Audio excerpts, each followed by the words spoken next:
New year इभको रमझम साँझबाट मात्रै सुरु हुन्थ्यो। प्रहरी मेरो साथी लेडिज आउट नाइट जस्तो पनि टेक्नोलोजीले हाम्रो स्थानीय कार्यक्रम टाढा टाढासम्म पुग्दै थियो। अनि घर नजिकै भएपछि बाल्कनी सिट त बुक गर्नै पर्यो। आर्टिस्टहरूको त्यो तयारी पनि भइरहेको थियो। साना दर्शकहरूको आनन्द बेग्लै थियो। लाइटिङले आइसक्रिम एट्र्याक्टिभ देखिएको थियो। थारू डिसेसहरू पनि मैले देखेँ।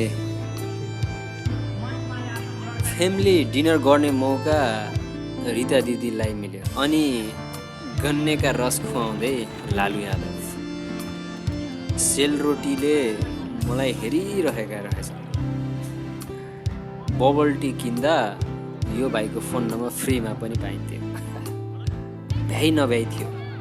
सिङ्गै कुखुराको सेकुवा, स्पेसल माछा अनि साथीको आवागमनले भारी अलि कम भयो।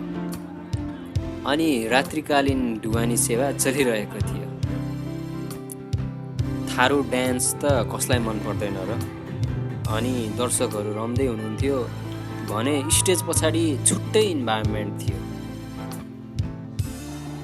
सिङ्गल डान्स भनौँ, ग्रुप डान्स भनौँ, सबै थियो। स्टेज अन फायर थियो भनौँ न। रातिको 12 बजे चाहिँ न्यू इयरको यो दृश्य एकदम अविस्मरणीय थियो।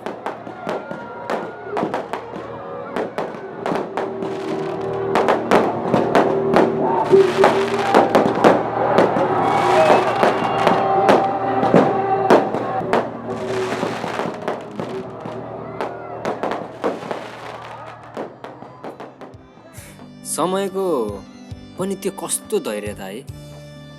एक सेकेन्ड लगाएर यत्रो नयाँ वर्ष बन्नलाई। Happy new year to all. Have a great day, have a great year. Take care. Radhe Radhe.